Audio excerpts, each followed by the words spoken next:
Let's start with the word from our host. Jeff Shell at Rocky Mountain Patio. Password for Wi-Fi, first of all, is it's field squared 1514 field pound exclamation. Fields 14 field FIELD pound exclamation. Any caps in that? No. What was wrong with the square root of pi? No math today. I'm moving on Saturday, I'm sorry. My brain is fried. My name's Jeff Shell. I am a patent attorney. I'm with Rocky Mountain Patent. Welcome to our office. We've got a pretty awesome team that I'm very proud of. 6 attorneys now, 6 engineers, 6 PhDs, 5 engineers. And we're really excited to take care of startups. So if anyone would like to speak with me about any intellectual property needs, my cards are right there. Please take one, feel free to email me, and I'll be back hopefully around the end of this meeting. So everyone have fun. Thanks for introducing me. Thank Can you grow the size of the firm so that? We're actually working on that, believe it or not. We're actually, we've got a letter of intent signed over in industry. What industry? Oh, Yeah. great. Huh. So we are growing. Are you gonna bring your own internet? Yeah, because their internet sucks. Oh dear, I did not know about that. Yes, for Their sure. internet sucks. It's this cool high-tech place with no Wi-Fi. Or with Wi-Fi that is the speed of that. Well, I'm gonna get out of here. Thanks everyone, nice to Right. meet you. Thank I you, Jeff. hope we can talk to y'all soon. Have a good one. All right, so just a quick note about Mastermind. Why are we all here? The purpose of this is for us to come and do 2 things. We should come with a dilemma, something that you're struggling with, something you want advice about, something that lots of smart people can help you with. So the whole Mastermind concept is wisdom of crowds. Lots of people at with varying types of experience, connections, and so on. People should walk out today. If we haven't totally solved the problem, we should at least given you some direction about it, or maybe made some introductions or connections for you. So that's purpose number 1 of the Masterminds, and purpose number 2 is most of us are CXOs of some kind, and we are accountable to no one but ourselves. But you are now accountable to this Mastermind group. So at the end, we will go through and we will set goals for next time, and then we'll check in to see how you did. So those of you who were here a month ago will check in, and Dave is the Mastermind master who will keep track of all of those goals. So those are 2 great things about Masterminds. They've been run since officially with that title since the 30s, but I think Socrates used to do this, walking around the streets of Greece. So lots of good heritage to this solving problems for folks. So we'll start by doing introductions, and since there are about 20-ish of us here, you can do the math. If you spend 3 minutes on you, we'll spend half of our time just talking about who everybody is. So the idea here is if you would just let us know who you are, what your company is and does, sort of in a Twitter-type fashion, and then what dilemma you are struggling with today. And then what Dave will do is, with his mastermind, he will listen to all 20 of those things, and he will prioritize the people who are asking about the same sorts of things. You may bundle a couple together, or if there's one that's unique and we haven't addressed for a while with the group, we'll dive into that, and he will drive that whole process. So, we're going to describe your name, what your company does, and your dilemma that you were looking to solve today. It's okay to say, hey, I have no dilemma, so that's fine. And I'll just start introductions. I'm Peter Adams. I'm Executive Director at Rockies Venture Club. I'm co-author of Venture Capital for Dummies, and also adjunct professor at CSU Executive MBA. Hi, I'm Wendy Mosher. I'm the Director of Operations at New West Genetics. We're basically building stable cannabis genetics so we can eliminate cloning and grow from seed. My problem is we are partially funded. I was presenting to a group of angels, and once I had my slide with them troughed out the amounts. One person said, I'm going to take care of what you need March 1st, and the other person said, let me see about what I can do for October. So my issue, and the people that signed up for March 1st want to sign the paperwork now. So my question is, what are the disadvantages to funding these separately, aside from more lawyer plus? Are there any other disadvantages? Because our valuation will be different in October because we'll have revenue from September. So that's my issue. Good. By the way, that's a good thing. One's better than the other. Okay. All right. Dan. Hi, Dan Salas. My company is OrderStorm. OrderStorm builds e-business software for SMBs. That means we do things like provide build payment functionality, shopping cart functionality, and event management functionality. And we have an integration with WordPress right now. We're in beta. I'm also on the board of the Rockies Venture Club. Paul Nielsen. I'm the other professor in the room, other than Professor Adams, teaching entrepreneurship at University of Denver for engineers and computer scientists, which is a different way of looking at it. And I'm also decided that I've become the postmodern poster child, which is, if you're batshit crazy, I'm going to tell you that. That's true. I like that guy. I'm Michael Hirschman. I'm a volunteer for Rockies Venture Club, here to serve. Dave and Dan seem to want me to get them coffee, and Peter wants beer all the time. What's Dan who wants to be? All right, my name is Noel Wade. I am in the healthcare space, been in it for 15 years. Focused really intensively on oncology or cancer centers. My company is EH Strategies, Electronic Health Strategies. We have two products, one of which I'm here for. It's called Top Doctors In, and it's a patient satisfaction survey. And what we're dealing with is we got the product built, we've tested it in a clinical environment, it works great. Now how the heck do we sell it and serve it up? Do we add value to it? Do we partner?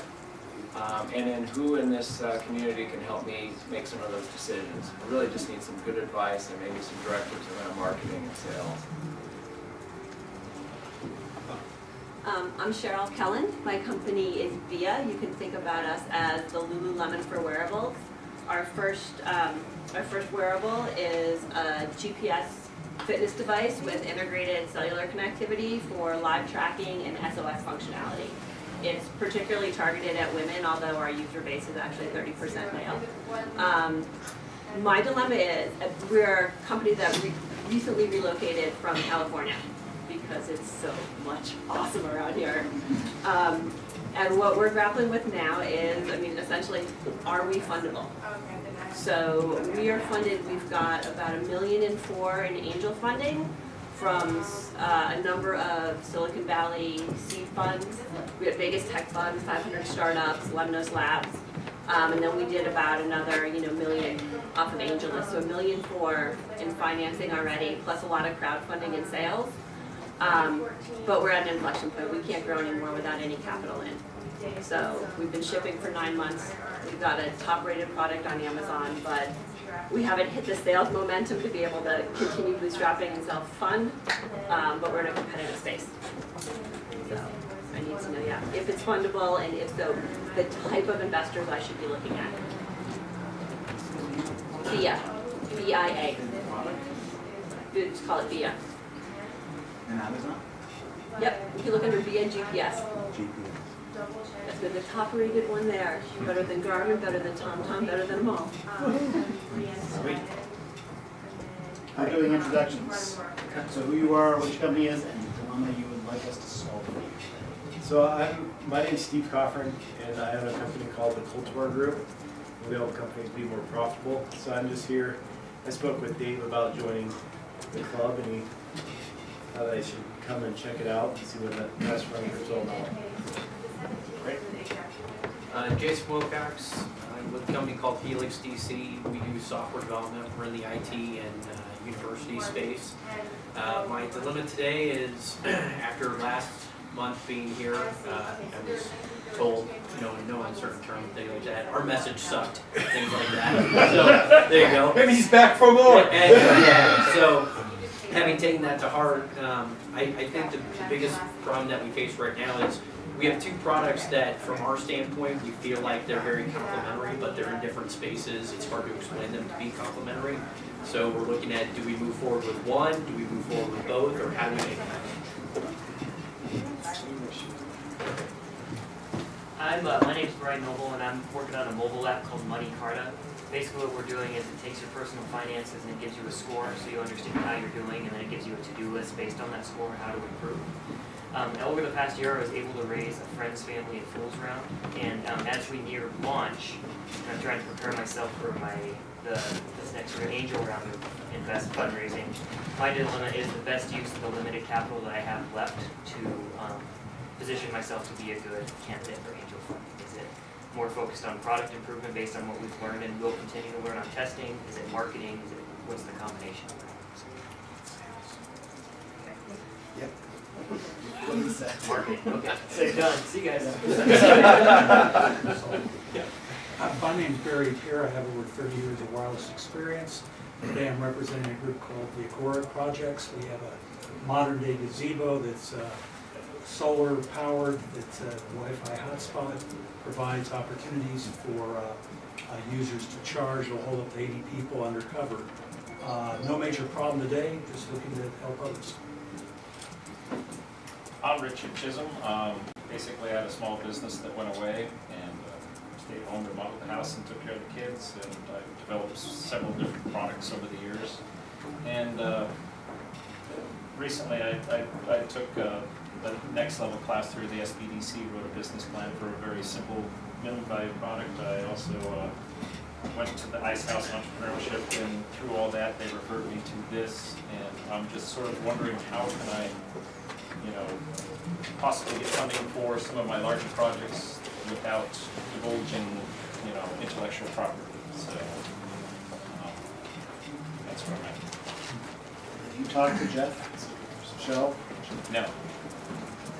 So, one thing you should do is, by the way, and I know you and I talked the other day, is get, he'll do like an introductory session with you, and he can talk to you a lot about IP strategy. We'll talk to you about it today also. Okay.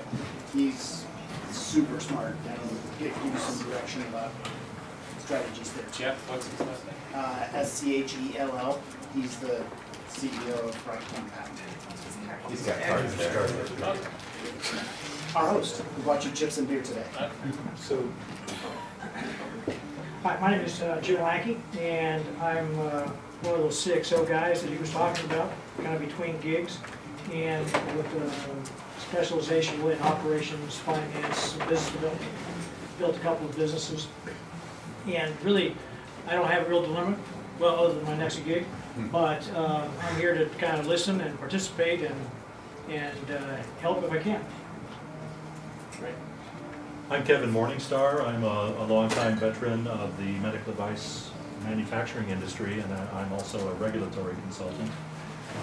I'm a serial entrepreneur and a member of RVC and a volunteer and an investor.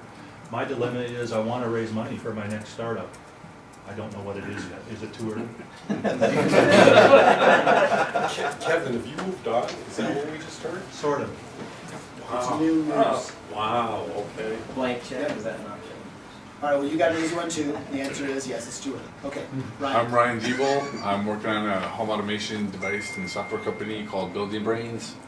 We're working on a design prototype stage right now, and I guess the dilemma is how to best go into get some good market research to figure out exactly what type of sensors we want to put in this device before we take it to, before we do the prototype for it. Because we have a bunch of ideas of what we want to put in there, but we want to make sure that it's stuff that customers want, not just stuff that we want to put in there. So. Wasn't the guy who was just here? Electronics patents? Yeah, he's my package. Oh, all right. I was thinking he would be the guy to talk to with that market research. Done. Well, yeah, actually. So Concrete Group, do they have a market research anymore? I'm not sure. I'm supposed to be talking with Jeff the next day or two. Let's see. product design, crowdfunding, prototype, patent, marketing. All right. Good night. So, and just so you know, Quandra Group is this, Jeff is kind of this master entrepreneur who's put together all of these expertises about developing products and patents and marketing, of course, is one of them. Not like it's a big ad for Jeff. That's good. My name is Craig Zeichus. I'm the CEO of a company called SlopeJet. We make business intelligence software for the rental housing industry. My dilemma is we're looking at raising funds, and I'm trying to think through the pros and cons of going bigger with the first round versus smaller. I know it's kind of milestone based, but how do you think about what the key milestones are for that first round, and the timing and runway you should give yourself to make them? Great question. Have you applied to Angel Capital Summit yet? I'm going to. Definitely. I was going to say, I know the answer is no. My name's Jeff Bungie. My company is called E2 Solar. So I'm a solar agent, and the platform, what we're actually building is a platform for other people to be educated and certified as solar agents as well. So you can think of it as sort of like a Remax for people who are interested in solar. My problem that I'm trying to solve is that I'm considering raising a friends and family round, which would help accelerate building the platform before raising an angel round, and just want to make sure I do that in a responsible fashion so as not to sabotage future rounds. Gosh, we got some good questions. That's a really good question. Everybody should ask that. I'll take it. I'm Bob, bachelor's, and my wife Diane. We're starting a business called Elixir. The easiest way to describe it is it's like airline miles for cab rides or Uber rides. So go out to restaurants and bars and get points for rides home. So the incentive for the restaurant is, one, you have a built-in loyalty program, and we're trying to get people home safer. My past dilemma was it's taken longer for the development to happen. So that's eats cash. I know it's something new. What I see as kind of my future dilemma is the acquisition strategy for the customers and or not strategy, but will the acquisition for customer and restaurants and bars happen fast enough that I can continue to bootstrap, or where will the financing come from? And then if you're trying to go look for the investing and you're not having a rapid acquisition, how much can you sell that? So it's a dual-edged sword. I would say that's your number one risk. You know, we do this thing, we figure out what the due diligence is, and that's the big thing for you always. Right. Because it's so hard to sell into that market and do it fast. So, great question. Christian. Hi, Christian for UBKA Nonprofit Solutions. We help nonprofits get fundraising compliant in all the 40 states that require it, and 1/3 the cost of an attorney. And we also help them form and get IRS approval without ever talking to a government agent or a lawyer who wants to do that. We have raised $500,000. We have 100 customers operating organizations worldwide, and have built an awesome, after building prototype, awesome customer-facing website and integrated customer-facing platform. My dilemma is that we are getting feedback from various interests that have indicated interest in investing in us. We need to see a little bit more traction, and I'm trying to draw that question down to how much traction is enough. On the 9th of February here, I went out and called a company that's a CPA firm that's national. They're big enough to do all of our 2015 projections in one deal. It wouldn't break the company if we didn't, but it would certainly make it if we did. And I kind of want to be able to take that and cash it in. I want to get that into a process of, if I do this, we do that. Kristen, did you present up in Boulder? What did they think up there? There was, limited participation of one, so. It was lightly attended. Was that OAF? Yes. Who was it? Oh, RVC. The Boulder investor. So I will, and we'll talk about it later, but I'll just say the two things that came up in all discussions, just to summarize. One is the amount of traction. It's not so much an amount, it's to validate your customer acquisition cost and to show your scalability, because there were concerns about how much hands-on was needed for each client. So I fixed that. Okay, so anyway, those were the two big things, so enough numbers to statistically show that those are non-issues. We'll talk more. Do you have time later, Christian? Hmm? The plan on the inner circle downstairs. Yes. Wow, you got in the inner circle. The after mastermind occurs at 5 o'clock downstairs. After mastermind starts, and then I really rip. He'll reiterate that I need to, and I have values. We told him to trim them. Good job, Chris. I'm Angelo. I'm an independent Amazon retailer. I've been doing it about 4 years now. And I am scaling up. My dilemma is I need capital for more inventory. I understand the 5 C's of lending: capacity, on good capacity, on good credit, I have good cash flow. I don't have much collateral other than inventory. I'm looking for a line of credit or peer-to-peer lending. I'm reading new things about peer-to-peer lending. What are your sales? My first year, I borrowed $30K from a friend of mine, turned it into $260K in sales. The net profit that I show on my tax return was $32K.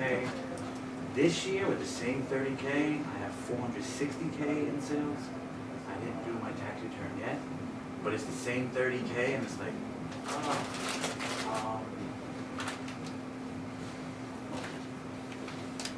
I built my brother's company, the same exact company. My brother's an MIT engineer, systems engineer. He started selling on Amazon 5 years ago. Started selling books, making a lot of money. He had a minor in finance. Started making a lot of money, seeing profits go so well. Quit his engineering job, started doing it full time. Dumped everything he had into it and started selling to the point of 350K in 1 month, December 2012. December 2012, he had 350K in gross sales. So I see the development, and I had the input of all the management, the documented processes, and just building the whole system. So I built my own company the same way, bigger, better. I had 4 pieces of proprietary software that an angel or a venture capitalist would probably kill for, because it could easily be licensed out to other Amazon retailers. It's made to make money and scale up. Okay. So this is our introductory point. Oh, excuse me. So I'm just looking for capital give to you- invest into anything. I'll give you a quick one. It's Saturday, there's the Colorado Capital Congress. It was in the newsletter that Evo just sent out on Monday or Tuesday. There's some links there. It's at Tom Fry and Da Vinci Institute is co-sponsoring it, and Carl Bacon. And they will talk about lots of sort of non-venture capital, non-angel type investment for receivables, for assets, for lots of private. And so, so I think I'm gonna go to that. Meet some people. Is that this something. Saturday? I think so, up in Louisville. So, so you should be able to find, if you go to, I think it's Colorado Capital Congress.org or .com or something. But if you look at the last email from Evo, from RVC, we put it. Awesome, thank you. Yeah. Eric? Hi, my name is Eric White. I'm VP Biz Dev at a company called Rally 4. We focus on the nonprofit space, helping them raise money. So he helps them get their paperwork done, and then we help them raise money. We focus on small to mid-sized nonprofits. Also board director for RVC and help Peter with a lot of conferences. Capital Summit again, and we'll do that for those. Okay, and you guys want to introduce yourselves? I'm Dave Harris, Director of Operations for RVC. I'm Ivo McConville. I am Communication and Events Manager for RVC. Lee? And I'm Lee Sewell. I just relocated here. I'm an audiovisual technician and event producer, and just kind of networking, getting out of the house and saying howdy. Been videoing us all day long. That way they can remember it. Camera's not broken yet. All right, so we got some really good questions here. Couple universal themes, but I think we should start on some funding questions. There were a couple different levels of questions, and I think it'd be kind of cool to do this. Maybe start with Jeff and talk about the friends and family issue that he has, and then we can talk to Craig and Cheryl about their annual round and first and second rounds that they were asking about. Jeff, want to get started? Tell us a bit more about what you're... Yeah, so it's, you know, it's currently a stable business. I've been able to be a representative for multiple customers, getting bids for them, helping them with education regarding solar, their residential or commercial solar projects. But so it's really just, you know, what I'm realizing that the business opportunity is in allowing other people to be solar agents, because I'm running across people all the time that say either, oh, I had that same exact idea, or oh, I want to do that, or you know, they just graduated with a sustainability degree and they want to get into the solar field, but there's only so many, you know, sales installers positions to go around. So there's no real set time frame on expanding the platform, but I would like to raise a friends and family round to get started on that technology. So I guess I'll boil it down to the question here. I've heard that, and in reading in Venture Capital for Dummies, that you should stick to accredited investors, especially if you're giving away equity stakes. But if you don't, you can maybe bundle people up into an LLC and clean up the cap table that way. And possibly another way around it is to issue, remind me of the future debt where you can get 20% off your convertible debt. But that's a tougher sell apparently to early stage investors. So those are the questions I'm wrestling with. I have, you know, a decent network that I think I could reach out to and raise probably 100, 150K. So that was one. Look at the question from the other direction. Mm-hmm. How much is the investor getting back when? Yeah, so if I were to do an equity stake, the first round I would probably, you know, do a 10% for 150K and, you know, try and get people to invest 15,000 minimum for a 1% equity stake in the company. Obviously that would go up in the future with angel rounds or a Series A. So you're at $1.5 million valuation? Didn't answer the question. The question was, how do they get the money what's back? How do your they get exit? their money back? Yeah. Right. Yeah, so our 5-year expansion plan is to, in 5 years, 20 different markets total, which are about all the states that are becoming viable with solar. And that'll be 25 agents per state and about $9 million in estimated revenue. So $9 million in revenue, what's your gross margin? Well, the gross margin, sorry, I'm trying to remember back to my pro forma. It's, Or your net margin. Yeah. Well, it's kind of irrelevant. What he's asking is you need to have an exit strategy. Sure. So your EBIT's looking like $1 million maybe? Mm-hmm. So what are you worth? Well, so 20 million, I guess, if Not 20 a times. chance. Why not, Peter? You gonna let me be postmodern and you only have a chance of getting a 20x multiple on your EBIT if you're selling yourself to a public company. Mm-hmm. And the public company isn't going to touch you if you're less than a $70 million deal. Mm-hmm. And you aren't. So you're going to be faced with getting 4 to 8 times EBIT in a private company deal if somebody's trying to roll up something like that. Okay. So if you're $1 million, you're looking at 4 to 8. You're not worth $1 million today. So actually, let me go back to some of the numbers. Now that I think about it a little bit more. Yep. 5 years out from now, 14 million in revenue. We have very little overhead. So if you think about it, we're like an Uber for solar. We're collecting, you know, the agents keep 80%, they're contractors. We keep 20%. So our cost of overhead is very low. It's advertising, it's marketing, it's people. So 9 million was actually the profit that I had for 5 years out, which is 2020. 14 million is your 20%. Right. Not the... Plus some other revenue It's not like streams. the whatever that would be, I can do the math, but 3.8%. Right, right. We have a couple additional revenue streams, a branded financing option. So, you know, you can finance with these people, or you can use our option if it seems like a better deal. But the point I'm trying to make here is that there's two classes of acquirers. And the class that gives you the bigger multiple is the public company class. And they will be in the 16 to 22 times to way more than that, depending on your growth rate. But if you're not at and I'm told by the local VCs I talk to and the local companies that I talk to that do acquisitions, that by 5 years from now, that's going to be an $80 million acquisition where they aren't even going to talk to you. So will you be an $80 million acquisition for them? That'll be the sell price. I suppose not. Yeah, but before we get there, Jeff, isn't the problem we're really trying to solve is you think you can raise a friends and family around here in the near term, and that you want to make sure you paper that up in a way that you don't pollute a further round. Yeah, that's really what I was getting at. But I appreciate you flipped it to turn it, work it around backwards. Right. And say, this is the end result, and this is how I can paper up the friends and family. Well, having a bad valuation for your first round makes your follow-on round virtually impossible, because depending on friends and family, you may or may not have anti-dilution in there. Right. Aren't going up, then you could take a hit on that. So, you know, I think that the two are intertwined.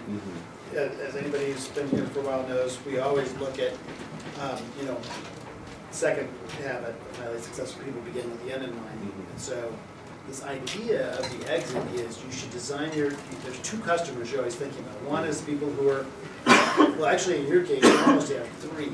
You've got these contractors you have to sell to become part of your deal. Right. Then the people they're selling to, and the value-added service there.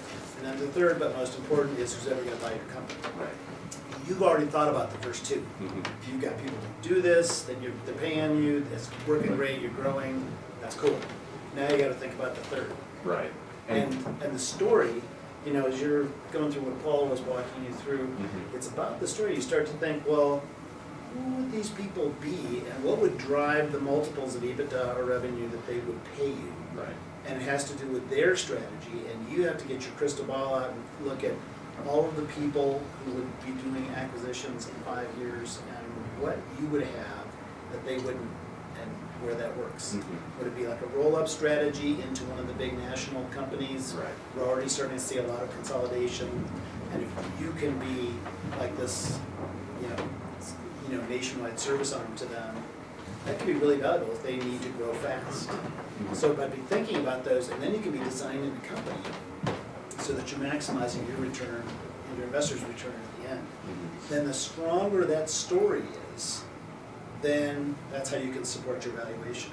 Okay. But if you're talking to people like Paul, who's an investor, he's going to say, if I can't have a really clear path to, if I invest 150, I want to get 1.5 million in 5 years, that means that your 1.5 million now valuation, that's got to be at least 15 million net. Right. And I can see, if you have no further funding rounds, but you're of course asking about how to make this right for further funding rounds, but I can see how you could get to a 15 million exit pretty easily, you know, net. When you do this same math with multiple funding rounds, then you have to do sort of a pro forma cap table. Right. Where you just say, hey, here's, you know, so if I come in, I got 10%, after the next round I'll be 8, then I'll be 6. Now, if I'm 6%, that means I gotta have an exit of 30 million to hit my investment. And then you have to have that story to show people so they can buy in. Sure. So just to step back, would you recommend, if possible, not doing an equity for first round, for a friends and family round? For friends and family, a convertible round can be the best. Yeah. So the best for everybody. Yeah. And so I'll just sort of give, you know, some of you have heard the whole convertible debt versus equity thing, but the one place I like convertible debt is friends and family, because they don't know how to do valuations. They're wanting to be in on your deal. This gives them an in, they understand how debt works, and as long as they realize that they are not gonna be able to get out for a long time. This is, I think, a misunderstanding with some people. They think, oh, it's a loan, I'll get paid back, it'll be all good. But no, you know, if you don't have an exit, then you gotta get paid back. So, Your compounding on your loan is just a ticking time bomb as to when the thing gets dissolved. yeah, yeah. So, anyway, I like it for early deals. When you go to an angel round or a VC round, then you'd want to go to equity. And that's price round. Okay. So They could get into that round, right? They could So buy in there's at the angel that. round? Or not. almost never. Okay, it is that difficult. So this is a misconception. A lot of people think if I loan the company money as a founder, that I can get that back when I get VC or angel money. And, you know, you kind of think that all the time, but it turns out those loans are almost always going to be converted into equity. Even if it's not written as a convertible debt, those follow-on investors will appreciate that. I'm a poster child for how that can go bad. You got that right, Kevin. Yeah, he's done exactly that. So speaking of angel rounds, want to talk to Cheryl?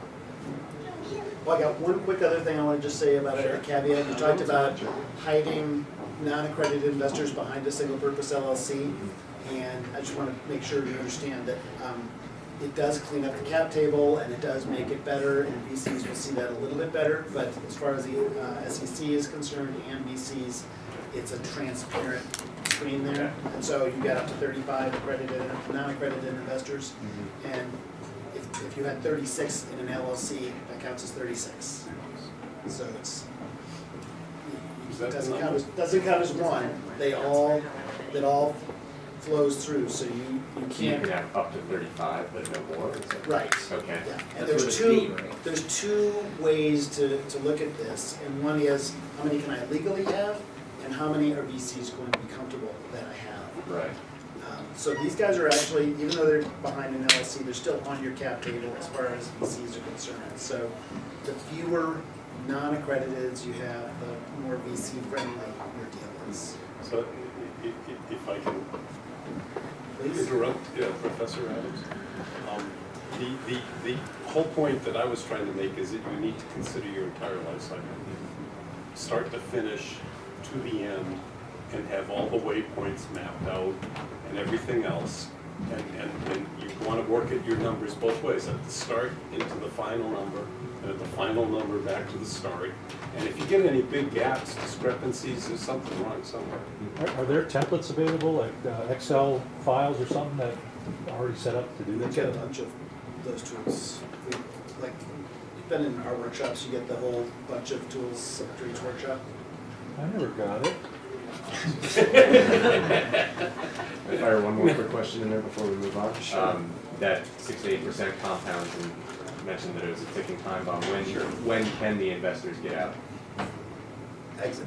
Exit. That's why investors care, smart investors care so much about what your exit strategy is. Okay. Because they're in with you all the way. Okay. There's no way to get out. Your cash flow will not.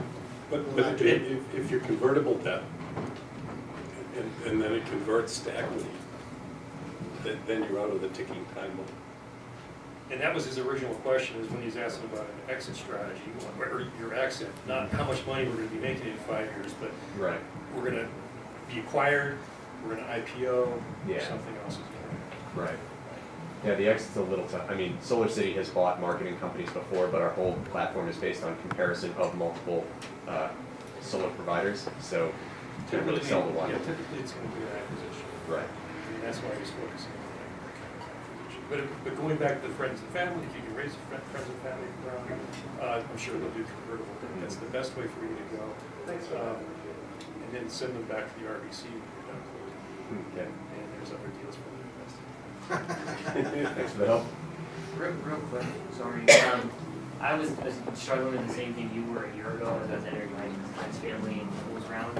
And my attorney just really helped me think through, with my specific situation, the nuances and the mechanics of the best way to put those together. And make sure you do it as by the book as possible with down the road finding the money. So it helped me a lot to talk to an attorney. I will say attorneys and accelerators will tell you to always do convertible debt. Right. And if you can get away with it, great. But smart investors will look at convertible debt, especially uncapped convertible debt, and say, no way, we'll touch it on 10-foot. Uncapped We ended up convertible doing debt. Yeah, equity is the best. We ended up doing that. Equity gives you alignment of everybody wants the same thing. We're all in the same boat, basically. You understand that, how you're both will have different goals, your family and yourself. Right. You're gonna want the company to A round, seed round to close at a higher valuation, which means that they're gonna be further diluted. Right, right. All right. Shirley, you want to talk about your angel round that you already have? And Yeah, so, so sort of chronology of timeline. I did, we did Kickstarter, we crowdfunded really early development back in 2012. We did a big Kickstarter. We did $1.4 million in angel the first half of 2013. It's on a cap note, with a $5 million cap on, and I've got 3 seed funds in, plus, I just pulled the rest together on Angel List. That got us through development along with some vendor debt and stuff. We started shipping, we shipped our Kickstarter units in March of 2014, so we've been in market for 9 months. We started selling net new in June. Most companies would have done a funding round that spring about the time that we were about to ship. It just didn't come together for me. It got really damn close and it fell through at the last minute. And by then we were a little bit played out because I had made I probably went out too early after Kickstarter looking for funding, so I burned a few bridges. So net it didn't happen, so we bootstrapped for this year. And it's been a fugly bootstrap. We're in a competitive space and maybe we spent $15,000 on marketing because we're bootstrapping so hard. But we've got a really robust product. We've revved it. We've done sort of the second, hardware. What was your run rate? We did for half year. We did 250K. Half year. No, half year. Yeah, which is shitty in a big space, but for a new product and no marketing, it's doesn't suck, but.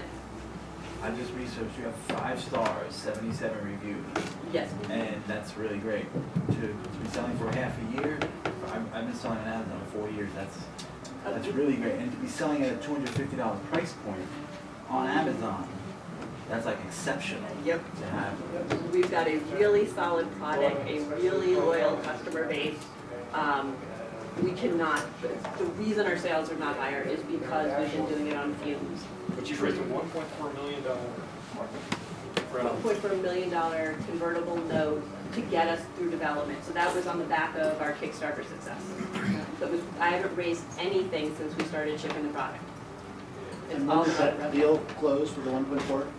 2013. May of 2013. What was the valuation? $5 million cap, 20% discount. And Cheryl, all the incubators all went in on those. convertible note. Yep, and all those incubators went in on my terms, not their terms. So Lemdo's 500 and May Vegas. 2013. Yeah. And how much money do you need back? I'm raising $2 million. And that'll get me to break even and at a revenue run rate that I can raise like a growth round. Just jacking through the roof. And I would raise that in about a year. What channels are you going through besides Amazon right now? We've sold mostly direct. We broke into our first brick and mortar retailer and then Amazon in Q4 of last year, so to get a lay of the land and a feel for it. And so a big part of the funding is obviously going to help us blow out more in retail and blow out our marketing efforts. Who on your team knows how to deal with brick and mortar retailers? We have a person we're working with now on a consulting basis who would come on board. Deep specialty sport. Deep specialty sport and brick and mortar in our domain. This product sells for how much? $279. $279. What's the top sheet? We're making 50% margin. So right now it's 140. Once we get to any kind of scale, like I can sell 2,000 units a month, my cost will go down to 110, 120. So I've got extra margin to pick up there that I can play with the price around. Your cost is 110. My cost right now is 140. 140, and the retailer is selling it at 279. 279.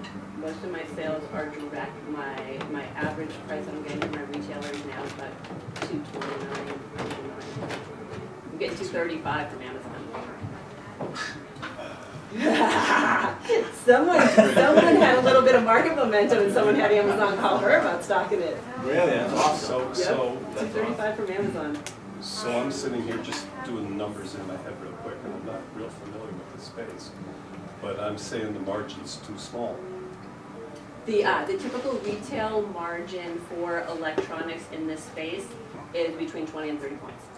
It's not a keystone. Yeah, maybe less. Electronics, the margin is very small. It's different. This one's different Clothing, from they- specialty good support, margin. right? This is not keystoning like clothing. Your margins. My margins right now, yes, they are smaller than I would like them to be because I have not been able to take my costs down because I haven't gotten manufacturing scale. I'm looking at, I'm just doing this thing in the top of my head. Yep. And I'm looking at your margins and the way you presented your margins to me. And having trouble saying that you'll ever have any profitability that would warrant my interest. Okay, so what margin number would you see in warrant interest? I'd have to put the whole thing together, but if I'm looking at just the rough numbers here of a 149 bill price, I want to hear your plans to get that down to about a $55 bill price. On a 279 product, it's not going to go to 55. It's going to go, I can get it down to 100 and I can easily get it down to 120. And my retail channel is going to spec 25 points on average. That's my problem right there. Okay. Well, what's the use of funds for 2 million? 60%. 70% is marketing. 70%. Yeah. What kind of marketing? Education of retail channel, general awareness building, demo units, PRs. And that's where the problem comes. I just can't see you growing fast enough against your gross margin, against the amount of money it takes to make that impact. I'm just, top of my head, those numbers aren't working. Well, what is the typical margin in consumer electronic products? In this category of Depends if product. you're Apple or everybody else. Well, what's theirs? I don't know what theirs is. From a retailer perspective? Well, no, I mean, you have to make the product and then you sell it to the person who's going to sell it. So you have to make your margin on what you get wholesale. So I guess in the biz, what's typical? Again, it varies across the board. Well, that's where she's saying 25 or 30, 25 or 30%, but that means that the retailer needs 100% markup on top of that. No, the retailer is expecting 20 to 30% in this space. Really? Yeah. A stocking retailer? Yes. Yes, Wow, that seems absolutely. Even less Retail for margins. electronics. We aren't well in tune with retail margins. Okay. Since my mother had the Hallmark store, it's been a long time since. Yep. So this, in specialty sport, for where this kind of product sells and equivalent products on the market, 20 to 30 points. 20 to 30 points on a retail margin. Yep. So then your Yep. margin And that's after what we're getting that, right now. and that's what I'm okay. So you're saying I need a path. I got a product. I need a path. And okay, let's go deeper. Why didn't you raise the money earlier? Last year is the classic time, right? You're launching. Yes. That's when you want to prove to people that Nothing the world worse than a wants this stale thing. deal. Yep, exactly. Yeah. Which is why we went back and we bootstrapped it through so we could show sales momentum. You're not there yet. Yeah, but I still didn't hear what was the investors' reasons for not emptying up the second They time. were probably not appropriate for this room. I can't imagine what that is. So the other part of what Paul would be asking you is, okay, he wants to see, that you can grow this and it's going to grow fast and it's going to be big. And but then to whom are you attractive as an acquisition? And So why? we become an attractive acquisition target anywhere between about 6,000 and 10,000 units a month run rate. And there's 3 classes of company that we would be attractive to. Any kind of fitness related brand that's not into technology strongly yet. whether it's a Lululemon who's, someone like Lululemon who's completely new to technology, or an Under Armour who is building out technology but maybe needs a little more oomph on the female side. This is also a classic kind of acquisition for one of the conglomerates in the fitness space, an Icon, a VF brand, a Jardin, one of those guys. So it either could be a dedicated brand or a conglomerate. What similar things have been acquired in the last 3 to 5 years? I just talked to Altra the other day. They got acquired 2 years ago by Icon. That's the whole point, isn't it? What? It's stated. The acquisitions that were going to happen. Well, I mean, they're a running shoe company. That was the first one that came to mind of something. I'm looking at. And these are looking at fitness clothes, so comparables. it's not in the shoe and the bracelet, but these are clothes. No, this is Right? the comparable I gave you was shoe, but it's from the buying company with the conglomerate that's bought treadmill stuff. They bought electronics. They bought footwear. They buy sports-related brand, and their focus is what channels are we pushing through. So you need again how much? 2 million. 2 million? And who are you gonna, so you're gonna have to approach Angels then for 2 million? No, you see, it's too small. It's right on the border. It's right on the border. It's a big angel round or a small VC. Yes, it is. What's the product? What? What's the product? It's this. It is a GPS fitness watch with integrated cellular connectivity, so it has a big safety component and a lat tracking component, which is particularly important for female athletes. Also ensures your data is always online, so we've got loads of juicy data we can play with on our platform. I guess I'm a little stuck outside of all the investing and where your rounds are, is just going out and getting enough PR, enough POs to get into the brick and mortar. If you have that kind of relationship with Amazon, you can walk into Guard Sports or whatever and just say, you should carry our product. No. You can't, you cannot. Not at all. You can walk in and say that. But there's Trust me, if you could, I'd be doing that. There's a big difference between PR and education, because you brought up education, which is a big no-no. I mean, you have to educate a market. No, retailer education. Retailer education. Knowledgeable Not sales consumer force. education. No, I mean, Okay. consumer education, they get it. This is a known class of products, and what ours does is clearly differentiated, and there's a clear need for it. No, it's retailer education, so they can push sell-through. Can you explain why it's a mistake to go try to build up a demand for your product and then try to get money for it? Why? Because You build it. everybody who's sourcing money wants the demand before they'll source the money. Oh, because It's that simple. you have to take a lower rate. It's that simple. All right, I got it, thanks. So you're not in that bad of a position. If you're going to, out of the 2 million, you're going to spend 1.4 marketing. You're not out of business if you can't raise the round, right? We're breathing fumes now. I'm not at a sustainable rate right now. No, yeah. I'm not at a sustainable rate. So you've got some things going for you. I mean, Please remind me what they are some days. They're product things, Peter, and it's a vitamin. Yep. No, I mean, there's challenges too. Yeah, if it was a pain pill, it's easier to get by on fumes. If it's a vitamin, it's a lot harder to get by on fumes. Yep. Absolutely is, and the space has gotten obviously much more competitive in the last 3 years. Tremendously competitive. Competitive. Overly competitive. Too many people already. Let's get back to the product, any IP. Yes. Patents. Yes. Issue? File? Filed in final questions on, we expect it to be issued in the next 3 to 5 months. In the back and forth with the patent. We looked at that, is that exciting stuff, or is it boring? The way it's going to plan out, it is not going to be as exciting as we hope. It'll end up being really great defensively, but it's not going to allow us to go after. Right, it'll be like everybody getting a patent, which is not going after. You had to cut your claims. No back one's to going the to pay point me you had licensing for. Right, so it's on the safety alert feature, and the way, most likely the way it comes through is not going to let us go after licensing revenue from our competitors, unfortunately. But will it prevent competitors in the future from doing something similar that they may want to do? No. Except that it's fucking No, hard. you file for your patent, you start out with great claims. After your fourth application revision, your claims are watered down to the point where the only person making money is a patent attorney. Where were we sitting? It's the same old drill. Yeah. But yeah. Huh. Well, the good stuff is, I mean, you got all those initial investments from people that are recognizable. You can, Yeah. you know, have you gone and done the California VC tour? Not this year yet, no, not.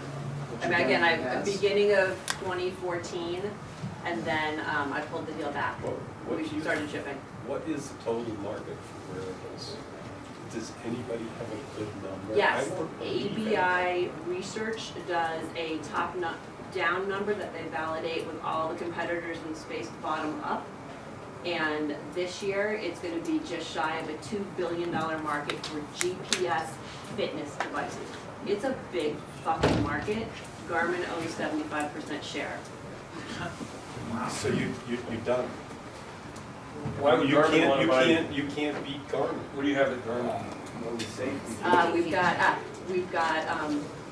We've got style, we've got brand.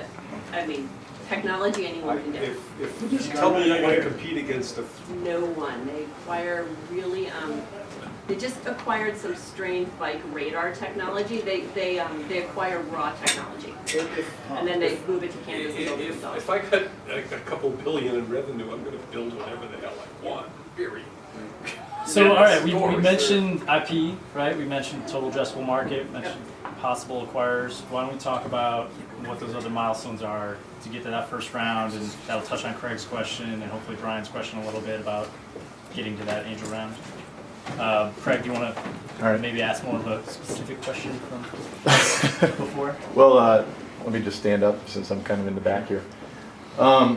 So my question is, Let me just get back, because I don't want it to end on a sour note. No, It's it obvious to can't me- because my question was, am I fundable enough? Well, or we're not Because sure. if It I'm doesn't not, sound like I want it, to get a day job. Like, But we're sitting here reaching for straws here because you're obviously extremely intelligent. You know what the hell you're doing, and so I don't want to. When you said what are the good points? I mean, you obviously know what you're doing. Oh, I know.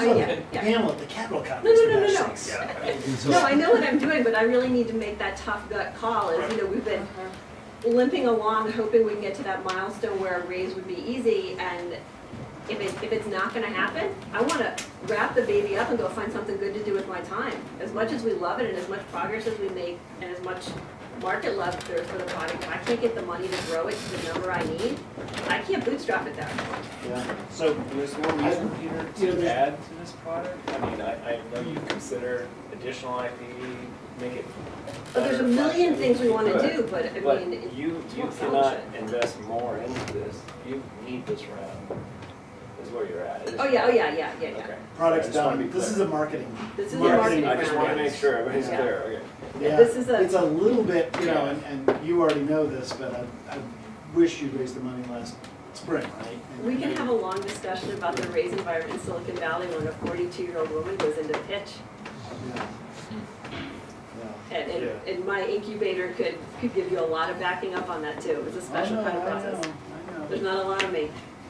Yeah. And I can cuss like a sailor, and sometimes it Yeah, doesn't I matter. saw that. I mean, if I wear a hoodie, they don't look at me like they're, you know, they still look like they're Just wives. missed out on a party with a light.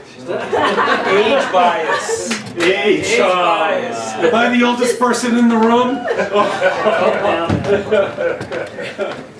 Age and gender all day long. But, and I hate saying that because I don't roll that way, but that, Well, there is an age bias. That's- How much age bias did you get hit with? She's 42 for God's sake. When I walk in, what do you think? Oh, that's the kid I want to be like her. God, is my wife asking for money? And you got hit? No, I'm 45 now. Oh, I've got no chance then. All right, Craig, do you want to fire off? All right. So a little bit of background on my company. We produce software to help owners of large apartment communities grow revenue. We've been in business for 3 years, but about 15 months ago we launched a basically leasing business intelligence dashboard. We went from $3,000 a month of revenue associated with this product to about We're at about 20,000 a month today, so in the last 15 months. So the product has gotten traction. We have 12 customers, 150, 40,000 apartments, 150 large communities are using our stuff. So we have an established price point, good traction, relationships with the best folks in the industry. The fundamentals of the company seem good. So we're looking at raising a round. My question is, the debate that I'm having, this is not a classic round. It's very specific. The industry is very specific. We think that it will, in 5 years, it'll become about a $25 million run rate business. There's comp exits between 4 and 7, so we're talking 100 to 150 million exit at the end of year 5. It's big, but it's not billions big. So venture cap, it's not a capital intensive business. This is relevant, I think, for how to think about the round. It's not a capital intensive business. We think it's a $1.5 to $2 million of total capital to bring this to market. So they're good returns for the investor, but it's not classic VC either. So when we talk about funding levels, I can't go to VCs who are used to writing $1 million checks and just have them say, okay, Craig, I like what you're doing, you're done. Because they want a much bigger market. They want to be able to put $5 million worth of capital behind you. So we're left with, as funding sources, industry insiders, angels, companies, corporate, people that are willing to take a piece of equity for helping build out the product.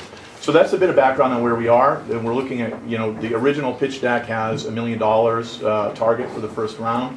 And we've got 200 committed and another 150 that is quite far in the due diligence process, but not done. So 200 committed, another 150, and then several other 100K investors that are, somewhat in the process. So that's where we are. The debate is, do we go out for $1 million or $2 million? We go for the initial raise. The $1 million gets us 18 months of funding for... We answered your question. What's that? You said 18 months. That's too long already. All right. Well, let me just kind of tell you the trade-offs between the two, and then we can talk about that too. So. No, you answered the question. You said the average round isn't going to last you a year. Yeah. Well, okay. So that's we've had people tell us that we should go for more than a year. So I don't know if everybody has that opinion, but that's what our models are, 18 months. So one approach would be to go $1 million, has 18 months of funding, and allows us to tackle two different things: the growth of the sales and marketing channel for our existing product, and the development of the next product in our pipeline. So we can simultaneously fund two pieces of the business. The alternative would be to try to raise $500,000, somewhere between $350,000 and $500,000. Just have me continue to sell. We're at 250 today. I think I can get us to 500 in another year. So a better multiple, better position. Focus all that 350 to 500K on the product. Knock out the second product. Be able to sell that more. Have that be a known versus an unknown for investors. Get a better multiple, and basically try to get that 350 to 500 to take us 1 year out. So those are the two things I'm debating, and. Paul's. So what does an investor think your number one risk is? If I'm thinking about writing you a check, I'm worried about, I might have a dozen things, but the number one thing I'm worried about, what is it?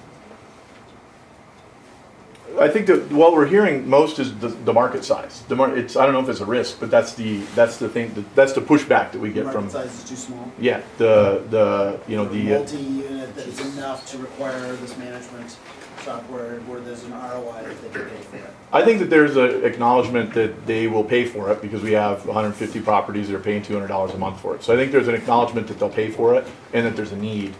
But investors just push back and say, okay, that's X dollar, that's a whatever $500 million market.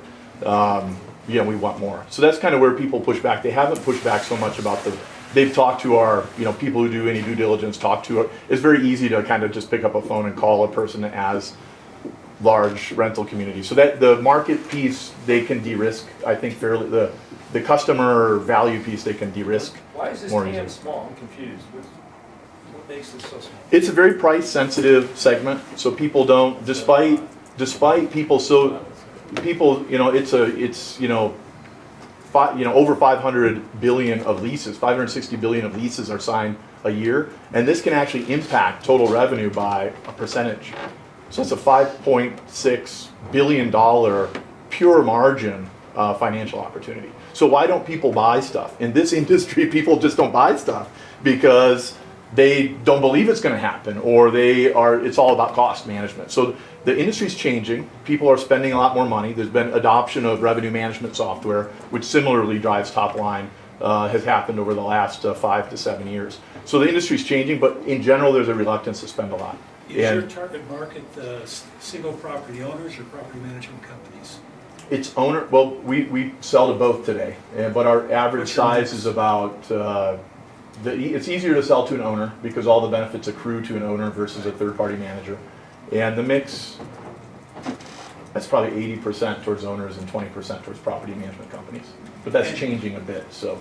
And don't the property management companies manage most of the units? Yeah, so I'm sorry, when I talk about owners, it's an owner-manager. That 80% is an owner-manager versus an owner who third-party manages, which is the next segment that we're going after. And we have some blue-chip clients that are owners, like for example, institutional banks and stuff. This is really valuable for them because they get visibility to how their leasing platform's doing. So I guess back to so my dilemma is really, Peter, you asked the biggest challenge. So the biggest challenge is it hasn't been a pushback on the need. People are, I think they recognize that there's a need. The initial discussion could be, hasn't somebody done something, because we present ourselves as, the current product is business intelligence and analytics, but we present ourselves to investors next generation lead management, which is more comprehensive. So there's an initial pushback on, well, why don't current lead management systems work, right? Which we can address that fairly easily. But your question is, do I want a year's worth of money or 18 months worth of money? A year's worth of money only focused on product development and not sales and marketing to try to get to a better valuation, better. No, I don't want that. Yeah. So, and I forget who was saying it, maybe it was you, but Paul said, selling is the most important thing. Yeah. So for you, selling is the most important, way before the second product. Yeah. Right, so you want to validate, there's a couple things about selling. You've already shown technology risk is gone, right? And the fact that it works for people and they've done it for 90 days and haven't thrown it back in your face, that's good, right? So you've dealt with a lot of risks already. So now your big risk is, how fast can I grow this thing? And investors they like the idea that you've got a platform and future things, but they don't want to, I think they want to show that you can make this one go first. So I think that's like a next round of funding thing. But you're like in the perfect environment because of the construction defect issues here in Denver. Everything that's being built around here is rental properties. Yeah. You think you build? Professor Adams, would you say we've come across a theme here, which is generally through the group, most people think that they're selling their product to an acquirer, when in reality they're selling their customer to the acquirer. I see that theme over and over again. Absolutely. What are they buying? They aren't buying your product. They could care less about your product. Your exit, they're buying your customer's cash flow. Yeah. The one bit on this, though, on the sales side, is that we are getting some big ticket customers are asking us for, existing customers and new customers are asking for this next piece. So there's an element of speed. Like if I can raise a $500,000 round in 3 months versus 6 months for $1 million round, there's an element of speed that could actually drive more sales as well. So that's another layer to this that adds complication. Yeah, your initial dilemma was about the small round and the big round. Yeah. And to make this work, it's all about speed, and money is speed. So it's a no-brainer as far as that. Your multiple on your exit is largely dependent on your growth rate. The faster you grow, the much higher the multiple will be, the much sooner it will happen. And the faster you grow, grow, you can get that second round to raise the money and do your software, for that. Christian? That brings up a question that I'm actually grappling with. I brought on Oracle Sales Pro to help me do customer demos so we can go crush these people and not learn on them. And the bigger channel partner that we're approaching, we actually have a third option for them to become a partner and actually give us money. We'll give them an intelligence dashboard and a real piece of the action. And I wonder if that is a possibility for something like that. If you have interest from the big guys, Could you partner with them, give up less, and have? That's actually common now. That's a great idea. That's what we're talking to people. Same people that are asking for this. We're proposing that we develop it. They do a prepay in exchange for a discounted. Why don't they pay for the development? And that's what. Customers. Yeah. That's what I just said. Yeah. Well, no, you said prepay. Yeah. I'm saying just charge them the development cost and let them pay in addition to that. Yeah. Well, I mean, if we can get that deal, then that makes this all easy. So this is, you know, I think as any entrepreneur knows that you work multiple channels at the same time. So I'm working, you know, 3 or 4 different. I'm assuming that I have to self-fund because I'm not going to let this business ride on the whims of an investor. I'm pushing the investor strategy because I think we'll be best with the right investors. And I'm also simultaneously working partnerships with big companies because our product and funding both are enhanced if we can get 2 or 3 and credibility. I mean, we get 2 or 3 of the big guys that buy into this, the whole industry just falls in front of us. So I'm working all of them, I guess. So how much money do you need to get the maximum growth in a year? Yeah, I mean, I think that $1 million is, I don't know if it's the maximum, but it's the right amount of growth we think for us in the first year. So I don't think we don't want to try to manage more growth than that while doing all the different things that we do.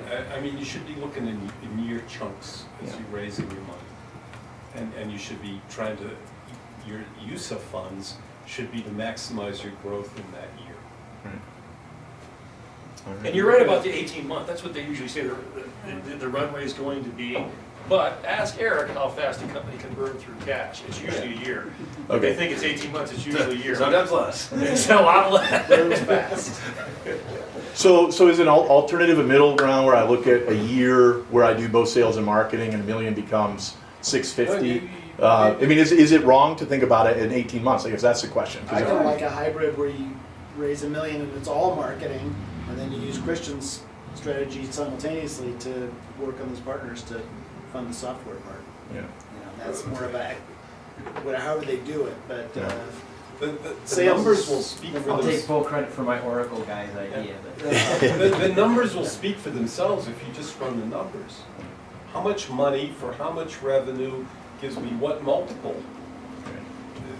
You just need to run the numbers out. By the way, how valid is your conclusion or assumption that the market is somehow capped because your customers are stingy?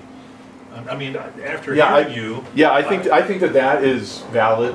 I don't want to say that they're stingy. Let's just say that they're reluctant to incur recurring costs in their. I agree. In their. I know, but it's not too difficult for me to envision that one day all property managers, owners or professionals, will use this kind of software. It's so easy to go broke by overestimating the ability of somebody to absorb something new. I think it's correct. These are the cheapest guys going. I know, but there was a time when no owner could justify paying a property manager. Now it's the rule, not the exception. Yeah, it is changing. People do spend, but there are a lot of pressures. This is going to go. This is going to go to the bottom line. Well, his risk is, will he be around to you overestimate that adoption rate, and you're dead. So is the product? It's BI. Is that what I understand? Version 1 is business intelligence. What we are going out to investors is next generation lead management, which has business intelligence at the front, has intelligent lead management, which is a CRM that. The issue is that it's hard to get these guys that are old school to understand what BI is, right? Well, we don't pitch it as BI for them. We don't call it BI when I talk to customers. We just say it's a leasing dashboard, and they get that it's. Still, their managers have been at it for 40. They're older than me. But how the cap of the market, I think, is I think the price point for this software is relatively capped. But what isn't capped is how much we extend it into other stuff. Do we start doing pricing and revenue management and other things? I've been reluctant to tie that into the pro formas just because it becomes a bit of a mishmash of stuff. So I try to keep the pro formas. Well, clearly the first thing is get the customer, and then if you can stay alive, you can always provide him whatever else he wants later. Cool. All right. Thanks. Hey, Jake. I'm sorry.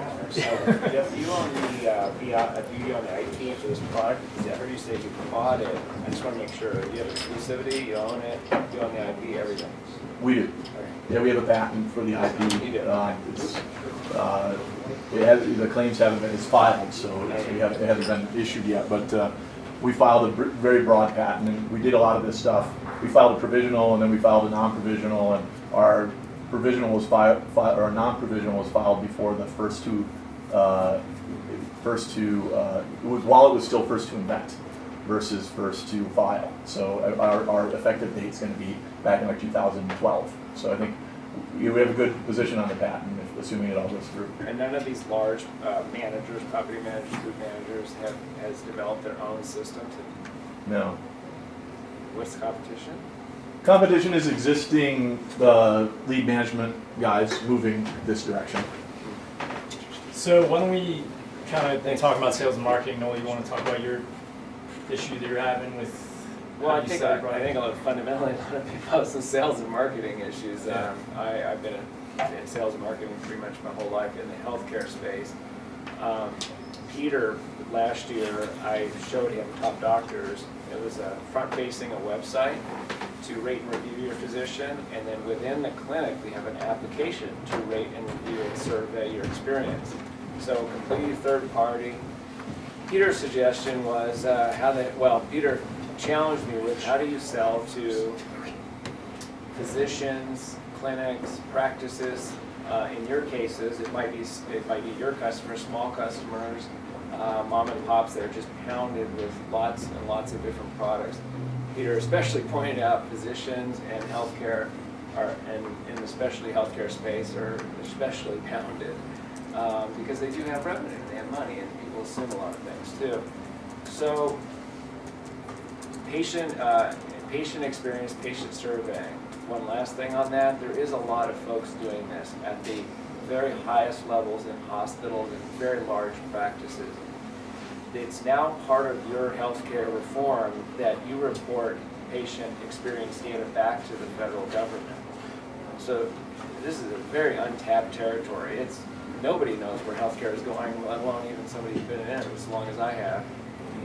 Where we're focusing is in the specialty clinics. We're focusing a lot more narrow, specifically right now, oncology and urgent care settings. Could you define specialty clinics?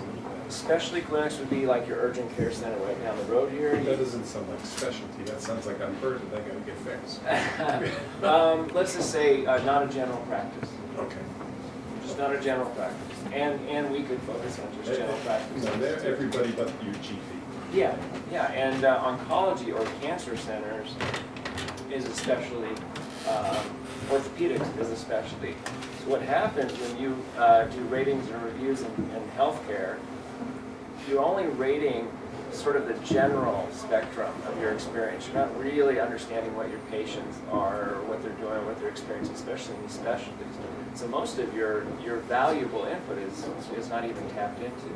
So we developed a web-based app. It runs on any mobile device, which most apps do now, but it can run within the clinic. It can be completely customizable. Questions are all customizable for all your staff, physicians. The sell here is a freemium system. We can give it away.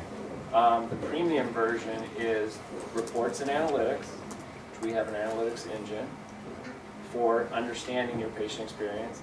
A lot of practices want to do pay for performance now. So in other words, if you now are expecting more value, the government's expecting value, well, how are you going to pay your physicians? Based on the value, based on the experience. So we're going to tip our doctors. We're going to tip our doctors. Everybody is starting to move to RVUs or value units, and yet it has not hit the patient satisfaction arena yet.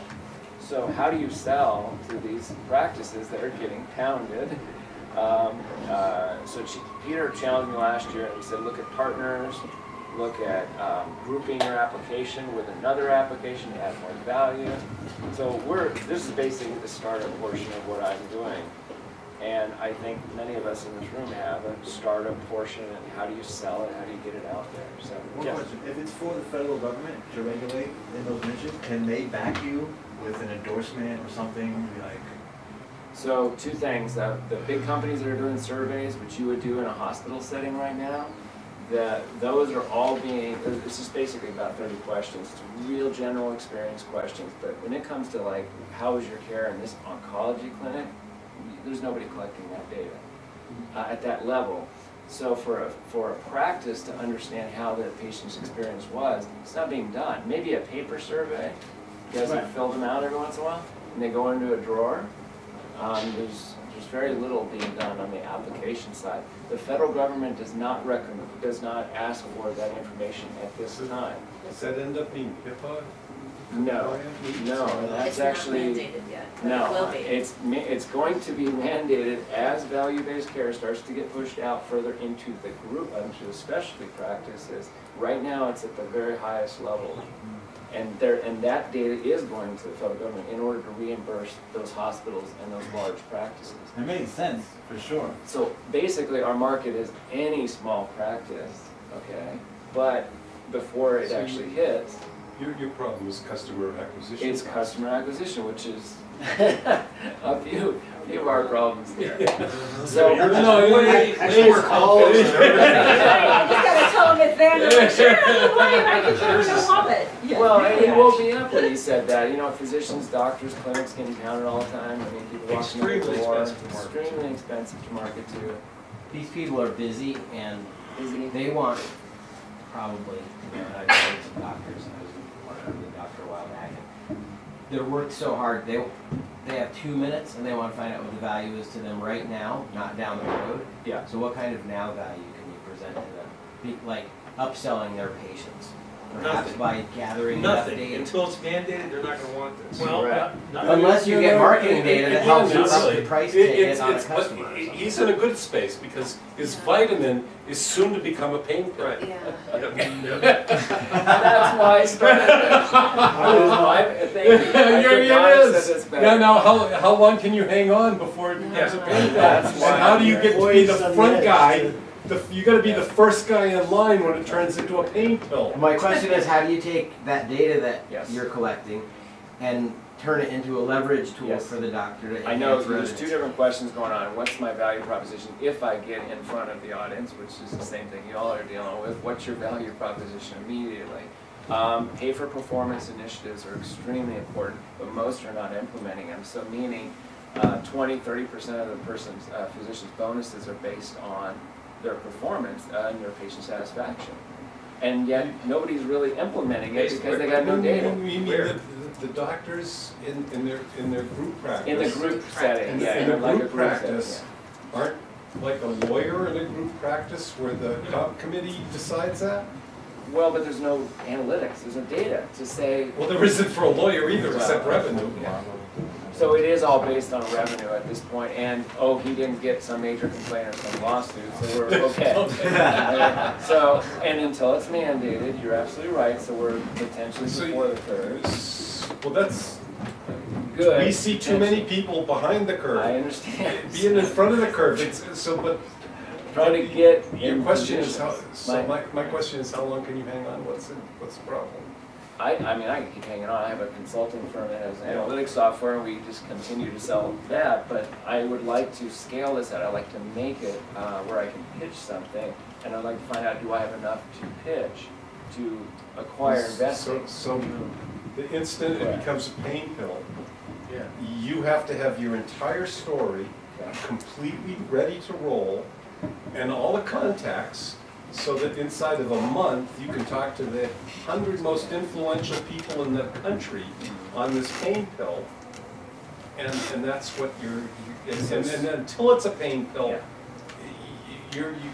just develop So more. cock the trigger and wait till I get to know every investor you can. Get to know it, everybody. Everybody likes likes it. method. Yep, mostly, I've spent 2 years here at the RVC, and I haven't pitched yet. And I'm still months away from pitching. I'm still months away from pitching, and I have raised $2.5 million, but it was all non-dilutive. The government funded me. No, timing, we see lots of things here where the timing brought in where the timing I'll is go back too to missed. him. Yeah. So I'm looking at partnerships. The reason why is there are people that could use this in the meantime, meaning the ones that are doing those higher level surveys, the ones that are wanting this information to be grouped with the information they already have. So for me, I thought partnerships would be the proper avenue. Other applications that are synergistic. Dan and I. And that'll lead you to the other, to find out who the most influential people are around the country when the ball drops. What are your thoughts about going to somebody like an Inshoots, who's obviously well into the medical They already have this. arena? Yeah, they have actually a patient tracking system, and at least at the Does it cancer. do everything that you do? No, it doesn't. Again, does not get down to that detailed level. Again, you think people are measuring your experience, they're not. So why not start to develop a relationship there Yes, where? sure. Yes, absolutely. Well, I have a key contact there already, and started that. And continue to get. I mean, I actually sold them software in a corporate case, so yeah, we're good to go. So I just wanted to confirm. So this is customer acquisition, build the story, chocolate sugar, You make be sure we're ready. the first guy with all the contacts ready to go the day it becomes a pain pill. In terms of timing, I got an anecdotal story really quickly here. The last pitch event, there were 4 companies. One company was funded by Brad Feld. None of the investors in the room, in the investor forum meetings followed that company.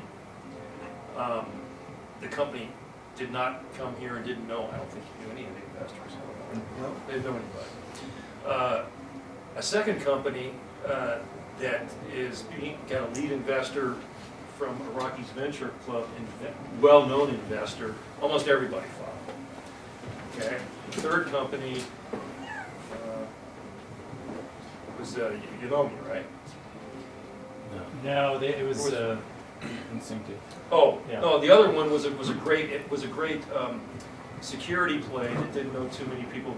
I think 1 or 2 people followed the company. Another company, the guy had come to a couple of meetings here.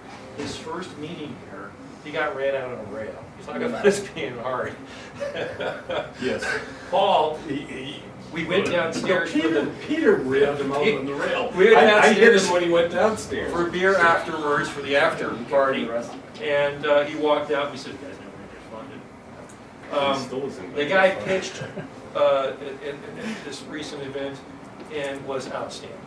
Yes. Completely coachable. Paul's end on around now, okay? Paul, and there's other leaders, other followers, other investors that are following this company. So coming to the events and getting to know a couple of the investors is really, really important. It is. So building up those relationships. I'll validate because at the Digital Health Conference in fall, I met with Tony at my rounding. We literally met out in the hallway, and they were so excited to see what we had because they don't have it.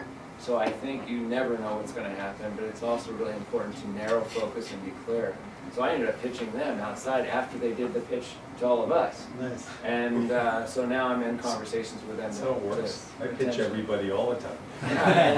And again, I think this is just validating, hey, did I pivot or shorten or focus properly over the last 6 months, rather than try to think I got something worth of value that I can go get invested today.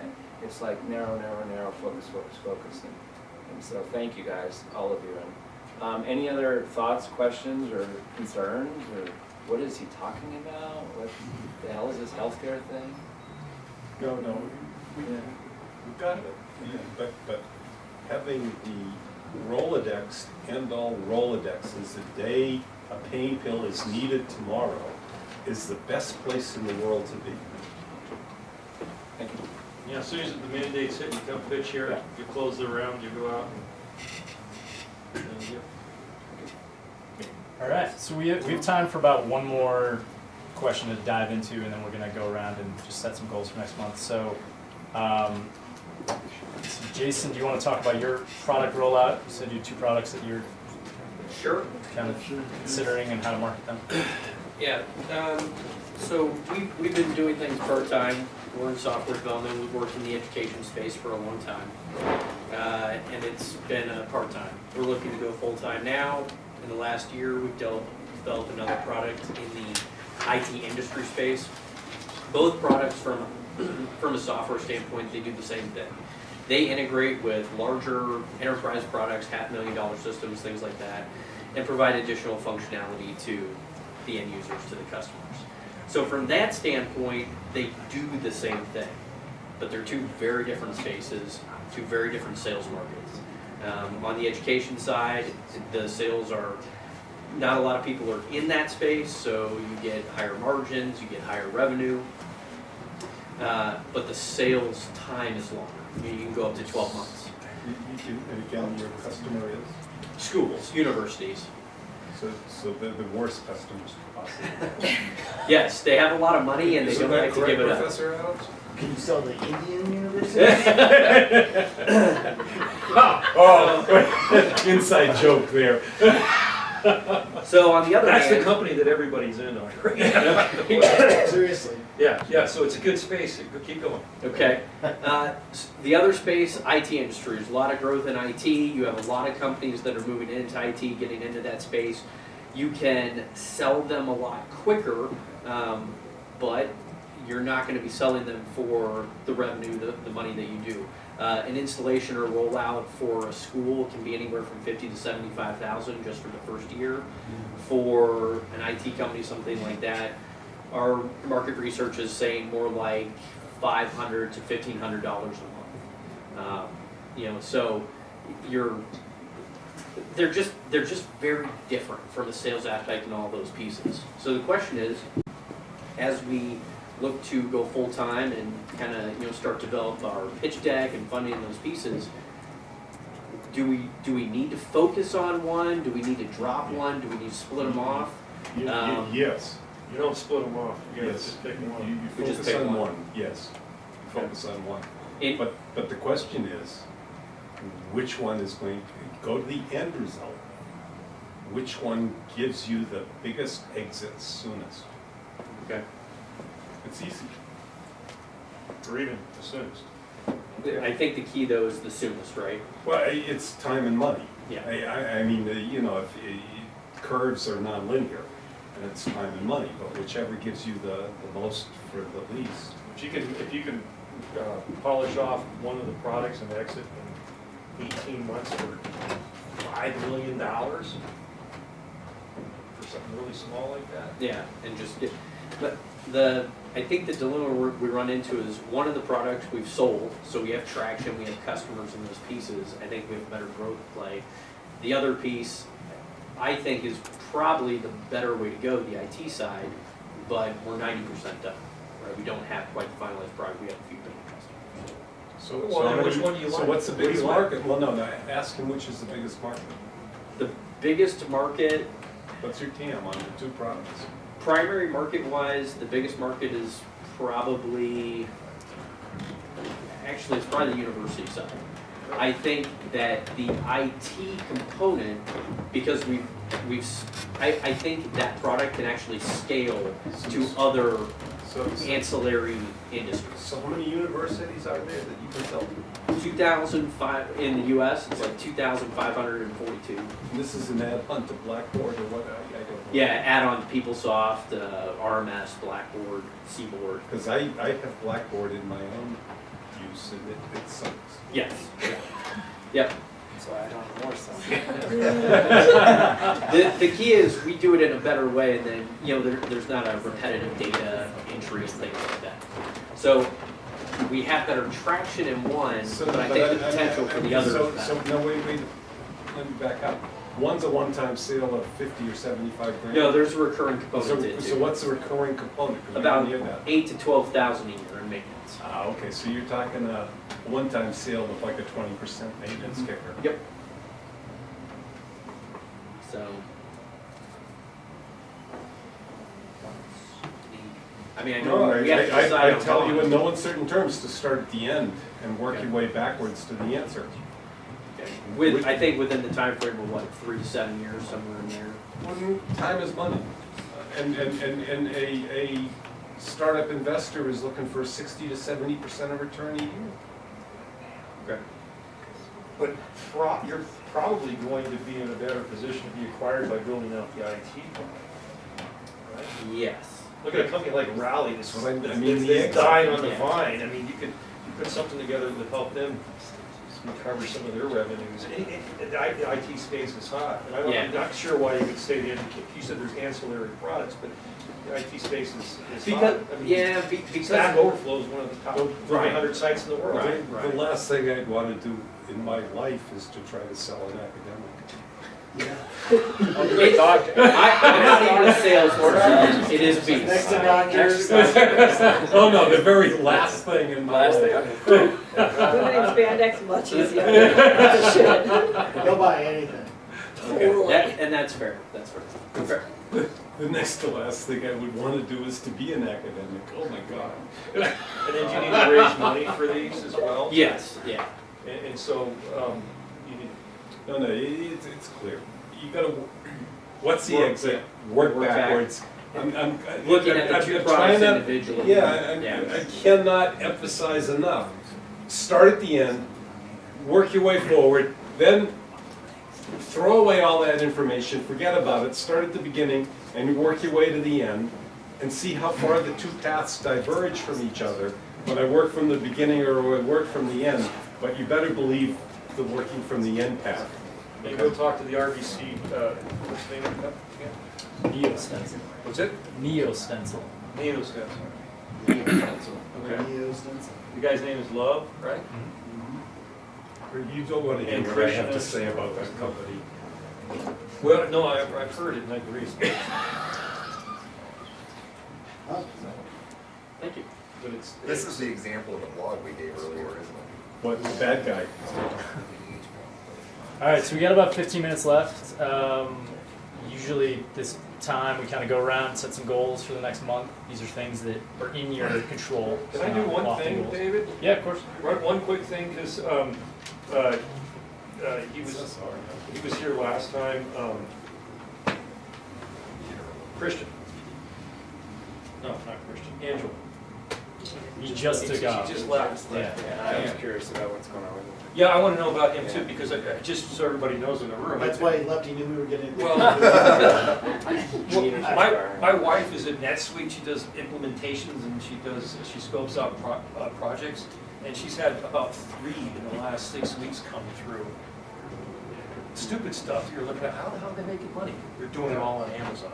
They're doing it all on Amazon, and these deals. NetSuite is a very expensive. It's a relatively expensive software, and they're just guys selling motorcycle parts and auto parts and shit. And it's like, what the hell are they doing on what? They're selling all on Amazon. And they need NetSuite to manage the Well, even sales. if you don't buy on Amazon, you're gauging the market if you're a consumer. And then you I buy can socks, validate. underwear, and classic GTO parts on Amazon. Yeah. You're in a good space. You look like a classic GTO guy. And you're throwing him to the kind of non-traditional route. If he's got some software that integrates with Amazon, that might be of interest. Okay, yes, sir, let's go. All right. Shut Dan up. Just make him shut up. All right, Wendy, you want to start us off? Goals? Yeah, goals for the next month, things that you'd like to achieve out of the next mastermind. So the rules, by the way, for this is not what you wish would happen, not what other people have to do to you, but what you could do. So something you can control. So get $1 million in sales is not something, but approach 10 prospective clients is.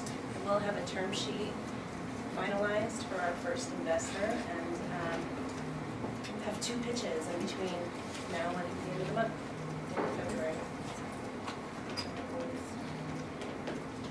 And we're supposed to talk about if we achieved our goals from last month. Yeah, and if you were here last month or the month before, I'll let you know. So Dan, So I did not. I failed miserably, and my goal It's is the same. pretty much the same. Yeah.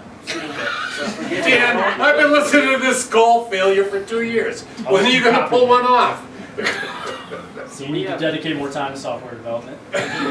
Paul, Like I said, Oh, it's 80% of my my goal. time. last month yours was to get a coach to outline your family relationships in your due diligence folder, which we talked about. We took that advice to heart. We turned over that requirement to the new CEO. He then went and investigated a number of coaches And he came back and told me, what a load of bullshit. You know who he is? You know who he is? It's his son. You know why? You know why? How old is your son, Paul? Tell her. 25. So that the age bias. I'm too old. It's clear. You got a daughter. It's not a chance.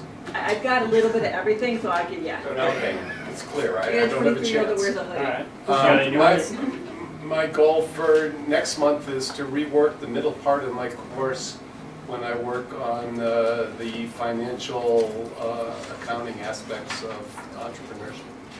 Okay.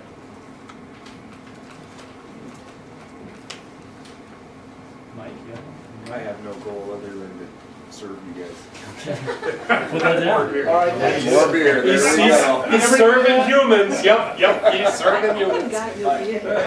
Let's back it up, Mike, just so you guys understand what's going on. By the here. next meeting, so I know what my goal is, by the next meeting, no beer, one beer. Couple up. There you go. So, is there a couple So, left? by the Dan next and I will meeting, share. and I don't know, you know, We're trying to, Can't get a word in here, these guys are. Well, it's pretty clear to me, I need to be very clear on the potential time frame at which that pain, or that vitamin becomes a pain pill. Vitamin to be pain, yes. So I'm gonna refine that by the next meeting and report back to you. And I also see there's an opportunity to continue networking and getting to know, like you said, getting to know as many of the movers and shakers, or and who are those people that you're talking about? So Most of the companies I've seen financed through the RVC took months of meetings of the principal entrepreneur, meeting all the investors to the point the investors got comfortable with that person. In that one meeting, it's impossible to get comfortable with the entrepreneur. Can't do it. It takes time. But it is possible to turn them off in one meeting.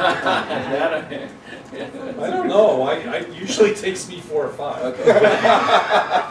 So I'll start building a database for myself for the investors and the investors I want to pitch. I look back at last year and put those in there as well. Because there were some that were not necessarily investors for this.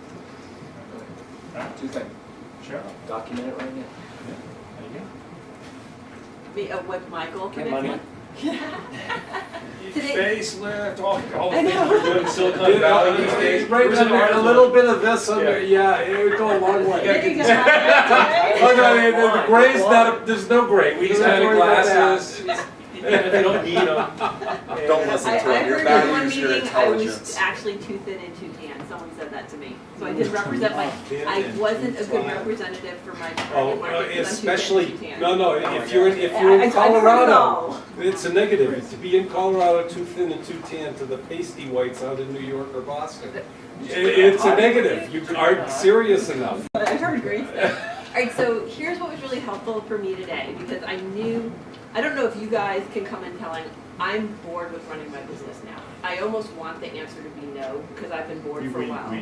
Okay, come downstairs and we'll give you the answer. Come downstairs and we'll give you Well, the no, answer. I'm very excited about the company in the market, but what I've been doing for my job for the last 4 months, because we're so thin on funding, hasn't been fun. So, Just like we've been asking this guy to get ready for when the timing occurs, you're late. yep. We were not late when we started, but we couldn't raise very early when we needed to, so now we're late. We're late. You're late. It's done. Well, but what she's pointing to, she's lost the passion, the edge, the desire. So what is that? That's the other piece of being late. But But what is it? I got, a piece of the value I got out of this is that I took enough out that I can tell a little bit different story. I think the answer is going to be the same, but before I tell the team we're rolling it up, I want a few data points, not that. This drunk guy in the meeting, he told me. Right, exactly. You wouldn't even bring me beer, so he wasn't. Yeah, come down and talk to Kevin, he'll tell you what it's like to. So your goal is by next trying to get meeting, you on the you rebound. will have decided what you're Oh, absolutely. And you guys gave me value because I know, because of the questions you asked, I know a way I could pitch the same thing to you that may spin it more positive or may answer your questions up front more easily, which was good. It's just But, oh yeah, I need to know by next Is, month. is it possible for her to take what she has, go to an existing company like Fitbit or somebody like that, sell what she's got? Selling tech in nothing. this space is No. probably impossible. No, and I was never gonna sell tech in this space. It was gonna She be, I needs sold to my sell female customers. customer base, or sell even more nascent than that, I mean, which is why I didn't need a million customers, is authentic female brand. No, It's still too early for that though, I think it's still too early. It's selling customers as being, what everybody in this room is talked about Yep. their baby, their product. No, it's the customers. It's the customers are your product. Isn't there an investor in the RVC Yeah. that kind of likes middle-aged female company, or females that are running kind of failing companies and likes to save them and go? Sure. Yeah, I think there is, right? Boulder, though. She already They're in knows Boulder. Oh, she already knows them, okay. Oh, that's a problem too, I'm old and I'm in Boulder. I'll tell her that it's too Now thin they're too jamming tan. Even in Boulder. All right. Jason, last month you said you wanted to craft your message in a better way. You also wanted to attend Pitch Academy and learn a bit more there. Yeah, so I did not get to attend Pitch Academy in January, but I did become an RVC member. Hey. So I was at the due diligence last week, and I'm scheduled through all the way through, I think, part of March. So I think that was the big first step. And yeah, part of the messages went through. I think now my goal for next month is we're gonna have to decide on one product or the other, and it's got to be a database decision. And I think my Or what partner makes and I you are- happy also, I think. is- Right. You know, there are multiple outcomes that are acceptable. Yes, but you know, I do have a minority partner, and he and I, we're gonna have to, I think, have a little come to Jesus, so. Oh, it's always that problem. All right. But if you talk to this other company, they may, maybe there's some deal you could do to still salvage the other Yeah, product. possible. Yeah, I'm gonna put that on there, but you should talk to him. All right, Brian. I wasn't here last month, so I have nothing to report. So since the thing that I've learned is I just definitely gotta get out and sell my product, and that's, now I'm gonna figure out by next month, have a clearer plan of how to use the capital and the resources I have to sell product. And now I have a product to sell, so I'll have a plan for you guys next night. It's gonna be awesome. All right. Okay. Okay. Yeah, I think I ducked out last time before I Yeah. signed up for it. Yeah. It's become abundantly clear to me that my challenge right now is either our prototype, get a customer for our first proof of concept. And that's We need job to go one. ski as well. Been doing that. No, I mean, you and I. Yeah. Sunday? All right. And do you know your exit? Is that what the theme today? My exit? All these things you're counting us about. I mean, I get I'm that. a long way from that. No, he's longer than that. But you still gotta know what it is, Thank right? you. End in mind first. Yeah. I'm just saying, I mean, I burnt probably a year finally. Maybe I'll determine that by next time. Point. All right. Good point. Richard? Just talk with Jeff Shell and go from there. You could knock that out. I don't know if he's on. All right. Jim? I'm not sure what I committed to last month. You said you were going to continue to make connections to land a gig. Right. Go to networking groups, meet Right. at least 25 individual people. Oh, I'll do that now. So I'm upping that to 40 because I got over 40 this last month. So actually, I think I'm going to change it. I think I'm going to adopt Dan's and just fail miserably or whatever I try. And that way I can't. I think that'll work. You'll succeed. All right. What's the type of, do you have the ideal gig in mind? You know, actually, that's also what I've been working on, is just refining it. You know, the more people I meet, the more people I talk to, it kind of refines. I'm actually started moving toward nonprofit. You know, that's kind of been tugging at me. Like nonprofit compliance and stuff? Nonprofit We're helping organization. nonprofits by the thousands with a company that's going to make a lot of money and. You know, just working that nonprofit space. I mean, I've had a couple of nice, good contacts in the last month, and I actually just kind of pulled that direction. I've been in the for-profit field and doing all that kind of stuff, and I think maybe it's time to take those skills and move them into the nonprofit arena. You been up to the hub, Boulder hub? Yep. Yep. Actually, there's another space down here off of, I forget the name of it right now, but it's kind of down 5 Points area. It's really a whole, it's a whole gang of nonprofit. Oh, where the IDE is? Now where IDA, IDE is, yeah. Well, here's a good contact So, for you to yeah. talk to in the nonprofit space. So anyway, that's kind of what I've been working on, is kind of defining that. What do I want And to the do 10, when I 10, grow 10, up? you know those guys, you know, 10, 10, 10? What's that? 10, 10, 10, you know, Tom Higley? No. Tom Higley, 10, 10, 10. Did they already have this? All right, Kevin. I hope they do, but I don't know. If they were gonna have a conference or did that? Well, that's what I mean, I hope they do because it's coming up. All right, Kevin. Thank you. What foolish promise did I make last month? So you said you were gonna continue to network with angel groups, pursue syndication, and then launch your crowdfunding How campaign. did the with Valve. syndication go? You know, I could leave it that way, it just won't be for Valve Exchange. Oh, Kevin. Oh, we need to have a lot of beers tonight. Maybe a martini or 3. I tell you, I need one. But for the coming month, my goal is to seek my next startup. Okay, here we go. Ryan? What wasn't something I said? Conduct a market research, which we already wrote up the questionnaire, and we just need to get out there and ask about 100 some people or more. I got a question for you. That's yeah. Because we could, what space are you in again? Home automation. And what are you looking to, what do you need to understand? What Quickly, within 30 what seconds. sensors to put into the device? What kind of sensors to put in? What people need? What people need? I mean, do you need market research or do you need an analyst? It seems to me you need the data's probably already there. You just need to find it, which might be way cheaper than trying to do your own market research. And look at particle counters while you're looking at this market.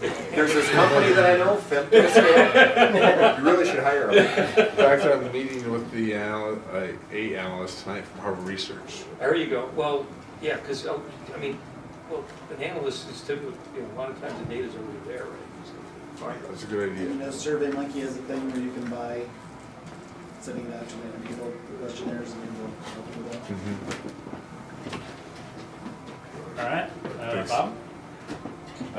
My goal, we're just getting to the point of starting sales, so 7 restaurants and then 1 more transportation company. Christian. My goal is to definitely close some bridge funding so I can continue to completely kick ass and go sell some accounts so that I can put this traction thing to bed and close some bigger funding. So I have appointments set, and we just need to go do them and take both on the next step. Thanks. And Craig? Well, and thanks everybody for your advice on my business model, because I think that helped me tailor my goals for next month.